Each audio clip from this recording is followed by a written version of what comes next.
the last time or two times we were on, and you when I asked you the same question over and over again, where you were kind of putting up the level of expectation, lowering my expectation level of the Deadwood movie ever happening. Last time you were on, genuinely, you were like, I know, genuine. You were giving me. There's no reason for it to happen. You gave me hope the last time you were on about a year ago. Did I? How did this come together, Timothy? How long? How much? I mean, the short answer is, David wrote a script, and we were all we were available. I mean, there's really not a lot more mystery to it than that. I don't know, and it was a good script. So it's amazing. It happened. Right. I mean, I think that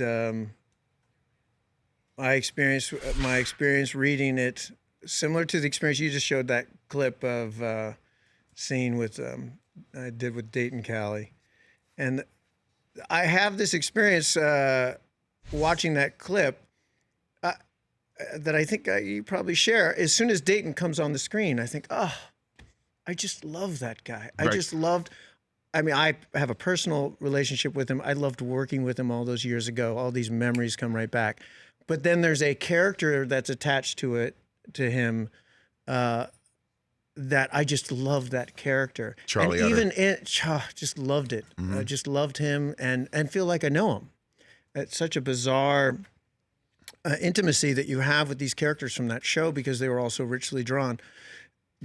There's a moment in that scene there where I mentioned Nuttall's Saloon. Mm-hmm. I remember Tom Nuttall. I remember the saloon owner. I remember how wonderful that character was. Just the mention of his name, you're like, oh my God, Nuttall. Just love that guy. Well, my wife and I, as I emailed you, I said that it felt like we were revisiting old friends. And it's just a testament to David Milch and his work. I've never seen when the show was on the air, I'd never seen anything like it, and I've never seen anything like it since. And when I've never seen something that 7, 8, 9, 10 characters deep, each one of them they should have their own show. You just think, I love that character. I know that character so intimately. It's such a rich experience. David doesn't know how to write any other way.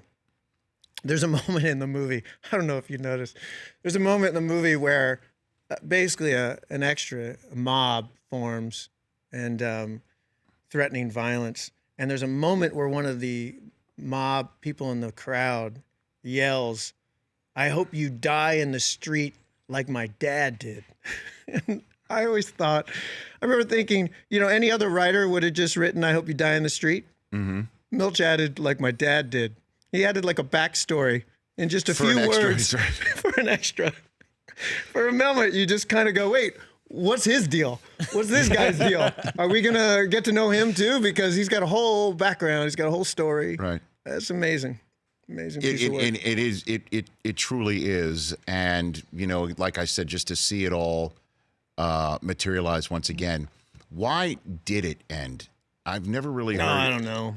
Yes, who knows? Is there a story you just don't want to go down that road? No, or something like that, I know some of the stories. I mean, I think there's more than one. I mean, I think it takes a couple people to make an accident, but I don't know. It was a bit of a mess. I think that Milch had and I'm not sure it's that entertaining a story. So you just stopped me. Somebody stopped me. It's okay.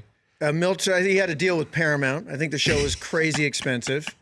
Right. Yeah, that's what you mean why it's uninteresting, because it's inside baseball. No. Exactly, it's much inside fans baseball. want to know. I mean, look, I cried when Reggie Jackson left the Yankees. Okay, I was a let me get this right, an 11-year-old kid, not understanding why Reggie Jackson had to leave the Yankees. Yeah.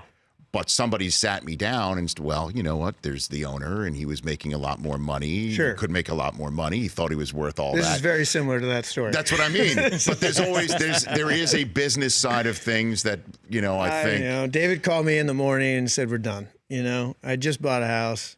Stories out there. I bought a house. We just renegotiated my deal. They gave me a big raise. They gave McShane a big raise. I don't think there was any intention of the show being canceled. There was no reason to give us a raise if they were going to pull the plug on it. Right.